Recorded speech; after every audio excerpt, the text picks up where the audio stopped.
Adoptions from the Heart TV. I'm sitting down with Meredith, a social worker from our New Jersey office, and we're going to talk a little bit about the hospital experience from the birth parent perspective.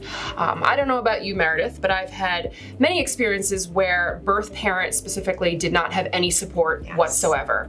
I remember a few years into starting here, and I was the only support person that a birth mom had in labor and delivery. And I clearly remember being in the labor and delivery room, holding up her leg, telling her she should push, she could do it, and her crying and just saying, I can't do it. And I'm like, you can do it. And she popped that baby out, and you know, everyone's happy and crying, but I just kept thinking to myself, I just met this girl a month ago, and I'm in this room with her, supporting her.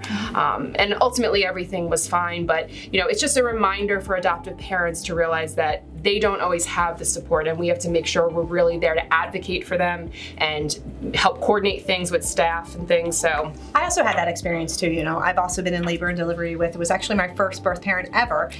You know, and we still keep in touch till this day, many years later. But yes, it is important to be there for your birth parent and let them know that we are their rock, we are their person. And I always tell my birth parents, you know, I'm your person today. I'm going to be your person before and afterwards and years to come.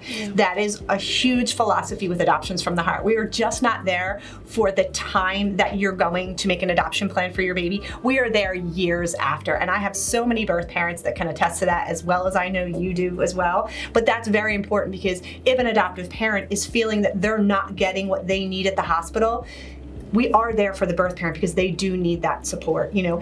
And I often sometimes say, you know, somebody's happiness is someone's sadness, and someone's sadness is someone's happiness. And it's really hard as a social worker sometimes to balance that, because we're human too, you know. And you know, and I'm sure as you have, you know, you've cried with your birth parents, you've laughed with your birth parents, but they just need to know that we're their person. Yeah, and I think plans change sometimes. Absolutely. Right, sometimes a birth parent will sit down with you and say, this is what I want to happen. Baby comes, and then all emotions go high, and then we have to just kind of rework things, and making sure adoptive parents are flexible, open-minded to that change is really important. And we always tell our adoptive parents and our birth parents as well, everything changes after a baby's born. That doesn't mean that the birth parents are going to choose to parent or things are going to go different with openness. It just means that things change, because now it's not a fantasy, it's a reality. So now we just really need to work through that reality with the whole entire triad. Absolutely. Good. Thanks. You're welcome.